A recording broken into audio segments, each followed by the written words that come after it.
Bom dia, são 8 horas e 16 minutos, terça-feira, 7 de agosto. Esta é a TV Senado, eu sou André Ricardo e você assiste agora ao Senado em Dia.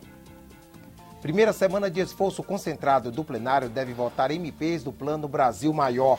CPI do Cachoeira tem esta manhã o depoimento da mulher do contraventor, Andressa Mendonça.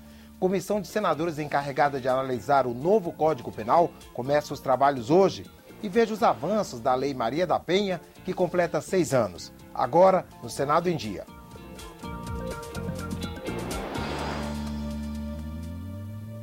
Começa hoje a primeira semana do esforço concentrado no plenário. A repórter Sheila Assunção tem as informações. Os MPs que trancam a pauta fazem parte do programa Brasil Maior. A MP 563 prevê uma série de incentivos tributários, além da desoneração da folha de pagamento para diversos setores, como os de imóveis, autopeças e empresas de call center. Já a MP 564 amplia as fontes de financiamento para a economia e libera 45 bilhões de reais para o BNDES. De acordo com o líder do governo, a expectativa é de que a primeira MP seja votada nesta terça-feira e a outra na quarta. Para o senador Eduardo Braga, a análise de outras matérias pelo plenário do Senado depende de uma reunião de líderes que deve ser realizada na terça e do ritmo de votações na Câmara dos Deputados. Vamos dizer que a Câmara dos Deputados vote, e nós estamos com algumas matérias em tramitação na Câmara que não foram votadas. A 565, por exemplo, que é uma MP que complementa a 563 e a 564, principalmente para Nordeste e Norte e parte do Sudeste, em função das inundações, das enchentes, está seca, etc., ela ainda está na Câmara. Se porventura ela for votada na terça-feira, ela chegará no Senado na quarta, será lida e na quinta tranca a pauta de novo. O governo, desejando, com a maioria esmagadora que possui, colocará em deliberação as duas medidas provisórias. Nós temos questionamentos. Há uma medida provisória que repassa recursos, mais uma vez, generosamente, do Tesouro Nacional ao BNDES. Há uma pulverização de recursos através de empréstimos com juros subsidiados, a população pagando por isso. E nós temos questionado a utilização do BNDES de forma a distorcer os seus reais objetivos. Nesta semana, a CPI do Cachoeira retoma a rotina de depoimentos. Entre os convocados para hoje está a mulher do contraventor, Andressa Mendonça. A mulher de Cachoeira, Andressa Mendonça, é suspeita de ter tentado chantagear o juiz Alderico Rocha Santos, responsável pelo processo da Operação Monte Carlo. Andressa teria ameaçado divulgar um dossiê contra o magistrado caso ele não libertasse Cachoeira. Para não ser presa, teve que pagar fiança de R$100 mil. Ela tentou adiar o depoimento na CPI, marcado para as 10h15 da manhã desta terça, mas o presidente da comissão mista não aceitou. A defesa de Andressa não descarta ir ao Supremo Tribunal Federal para tentar garantir que ela possa ficar calada durante o depoimento. Outros 3 convocados para depor na CPI nesta semana já recorreram ao STF para não se comprometerem a falar a verdade. São eles: o ex-policial federal Joaquim Gomes Tomé Neto. Ele é acusado de fazer interceptações telefônicas clandestinas para o grupo de Cachoeira e também depõe nesta terça. Na quarta-feira, vem ao Congresso Andréia Aprígio, ex-mulher do contraventor. Empresas de Cachoeira teriam sido registradas no nome dela. E Rubmaier Ferreira Carvalho. Segundo a Polícia Federal, ele atuava como um contador do grupo. Para o PSDB, o possível silêncio dos convocados é um motivo a mais para ouvir outras pessoas antes que se esgote o prazo da comissão, no fim de outubro. Nós vamos insistir já para que o cronograma seja estabelecido, para que a data seja marcada, a fim de que possamos ouvir Cavendish e Pagou especialmente. E também está na hora de reconvocarmos o Cachoeira. O vice-presidente da CPI avisa: a comissão mista já entrou na fase de conclusões. Elucidar quais empresas legais ou de fantasmas que foram envolvidas por essa organização criminosa. E um outro tema que a CPI vai tratar é de quem que tem funções públicas que que se envolveu com esta organização igualmente. Tanto Andressa Mendonça quanto Joaquim Tomé Neto, com depoimentos marcados para hoje, conseguiram habeas corpus com o direito de permanecerem calados hoje na comissão. A comissão de senadores que vai analisar o novo Código Penal brasileiro começa os trabalhos hoje à tarde. O atual código é de 1940 e algumas mudanças sugeridas são polêmicas. O projeto que cria o novo Código Penal foi elaborado por uma comissão de 15 juristas. O texto atualiza a legislação que está em vigor há 72 anos. Para se tornar lei, a matéria precisa agora ser analisada pelo Congresso. O presidente da comissão de juristas que elaborou o projeto afirma que o processo de construção do novo código fortalece a democracia brasileira. Um trabalho de uma comissão técnica, que geralmente é realizado a 4 paredes, se tornou público. E podemos encaminhar ao parlamento já assuntos que já não são novidades. O parlamento já sabe quais são os assuntos, quais são os temas, quais são as polêmicas que vai se debruçar sobre a segunda lei mais importante de um país após a Constituição Federal. Uma comissão formada por 11 senadores vai debater os mais de 500 artigos do novo Código. No texto estão temas polêmicos, como a ampliação dos casos em que o aborto será permitido e a descriminalização do consumo e porte de drogas para uso pessoal. Além disso, a nova legislação penal prevê crimes não contemplados atualmente, como o enriquecimento ilícito. O senador Jorge Viana integra a comissão de parlamentares que vai discutir a matéria. Tem que separar erros e falhas que as pessoas têm que acertar suas contas com a sociedade de criminosos perigosos. Hoje a legislação mistura, o sistema prisional mistura todo mundo, a legislação é frouxa. Boa parte dos países que tem baixo índice de homicídio tem pena muito dura. Em muitos países do mundo, quando se tira a vida de alguém, você fica preso décadas. Aqui no Brasil, para ficar preso 10 anos, tem que matar 4 pessoas. A comissão de senadores vai iniciar os trabalhos nesta terça-feira e espera concluir o texto até o final do ano. Os parlamentares poderão mudar o projeto elaborado pela comissão de juristas. O parecer ainda deve ser votado pelo plenário do Senado e, caso seja aprovado, seguirá para a Câmara dos Deputados. Nós temos matérias muito controvertidas, mas eu acredito que o Congresso é para isso mesmo, é para a sociedade democrática, é uma sociedade de conflitos, de opiniões, e cabe justamente ao Congresso harmonizar essas opiniões. Confira agora a agenda das comissões do Senado para amanhã desta terça-feira.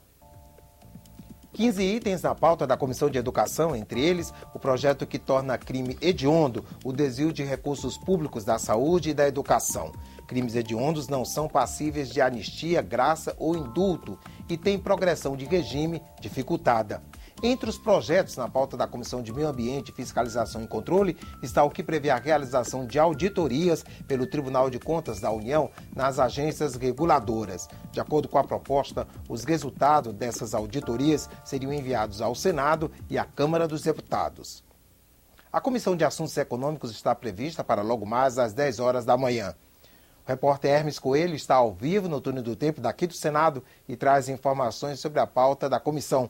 Bom dia, Hermes. Bom dia, André Ricardo. Na pauta da reunião da Comissão de Assuntos Econômicos desta manhã constam 13 itens. Entre eles, um projeto de lei de autoria do senador Marcelo Crivella. Ele quer liberar as farmácias a venderem medicamentos a preço de custo para aposentados pelo INSS que tenham doença crônica grave e que sejam usuários do SUS. A relatora da matéria na comissão é a senadora Vanessa Graziotin. Outro projeto que deve ser analisado esta manhã é de autoria do deputado Marco Maia, presidente da Câmara dos Deputados.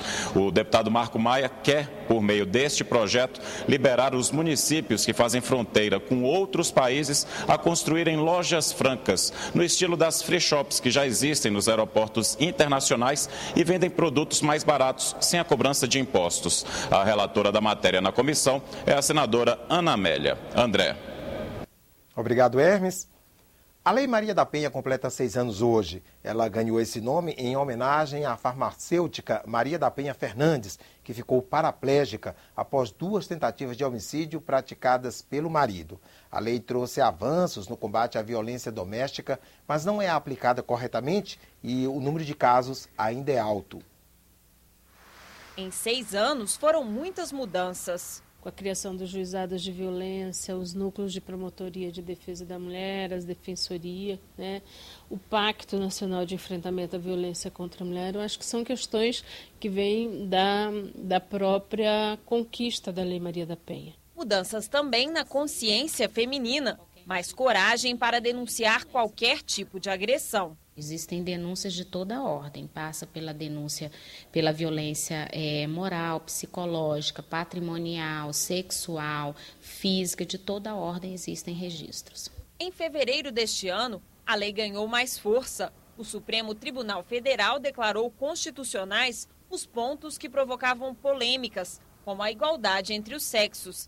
De acordo com a Organização dos Estados Americanos, a Lei Maria da Penha é uma das 3 melhores do mundo, ao lado das legislações da Guatemala e da Costa Rica. Mesmo assim, o Brasil ocupa o 7º lugar do mundo em homicídio de mulheres, segundo o mapa da violência divulgado em abril deste ano. São 4,4 homicídios a cada 100 mil mulheres. O Espírito Santo é o estado mais violento, com 9,4 mortes, quase o dobro da média nacional. No Nordeste, Alagoas é o estado campeão, com 8,3 homicídios. No Norte e no Centro-Oeste, o Pará e o Mato Grosso do Sul registram 6 mortes a cada 100 mil mulheres. E no Sul, o Paraná é o mais violento, com 6,3 homicídios. A pesquisa também revela que as agressões contra a mulher representam 65% dos casos de violência atendidos pelo SUS. E quase 70% dos episódios ocorrem dentro de casa. O grande número de casos de violência levou o Congresso a criar uma CPI mista para apurar problemas na aplicação da Lei Maria da Penha. De acordo com a relatora, senadora Ana Rita, as 427 delegacias com atendimento especializado à mulher estão concentradas nas grandes cidades e não há serviços específicos no interior. É do trabalho da polícia que as mulheres reclamam mais. 9 em cada 10 queixas feitas à ouvidoria da Secretaria de Políticas para as Mulheres são contra o atendimento da Polícia Militar, das delegacias de polícia tradicionais e das delegacias especializadas no atendimento à mulher.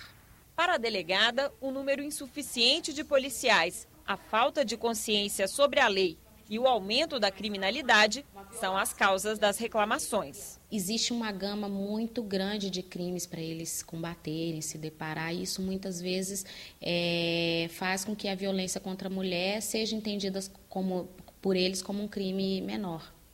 O que não se justifica, né? De forma alguma se justifica. Nós precisamos chegar em pelo menos 10% dos municípios, que hoje nós não estamos, e nós precisamos aumentar em 30% o número de serviços especializados para atender as mulheres. Essa é a meta do governo brasileiro. Hoje à tarde, às 14h, o Senado comemora o aniversário da Lei Maria da Penha com uma audiência pública na Comissão de Direitos Humanos. Também será inaugurada a exposição Lei Maria da Penha, 6 anos em defesa das mulheres, no Senado Galeria.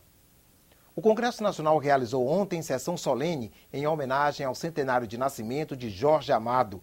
O escritor baiano faria 100 anos no próximo dia 10. Participaram da homenagem o filho do escritor, João Jorge Amado, o governador da Bahia, Jacques Wagner, o presidente da Fundação Casa Jorge Amado, Arthur Guimarães, e parlamentares. O presidente do Senado e escritor José Sarney ressaltou a importância de Jorge Amado para a literatura brasileira e lamentou que o baiano não tivesse recebido um prêmio Nobel. Jorge é a mais forte presença de escritor da vida brasileira. Não só por sua obra inigualável, mas por sua capacidade de agir para construir o bem e, na visão aberta do mundo, alcançar o coração de cada pessoa, de cada leitor ou testemunha de sua vida.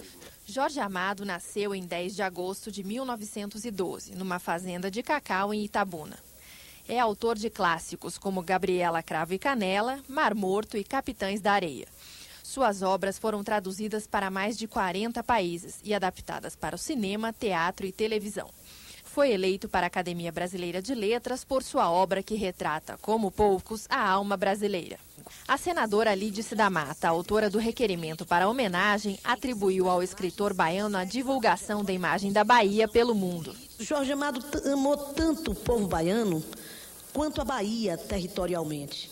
E a divulgou de forma tão especial que, na verdade, fundou um movimento cultural que, como diz o secretário de Turismo da Bahia, fundou a Bahia no imaginário popular do mundo. E para lembrar a cultura baiana tão festejada por Jorge Amado, o Coral do Senado cantou a música Arrastão, de Vinícius de Moraes e Edu Lobo.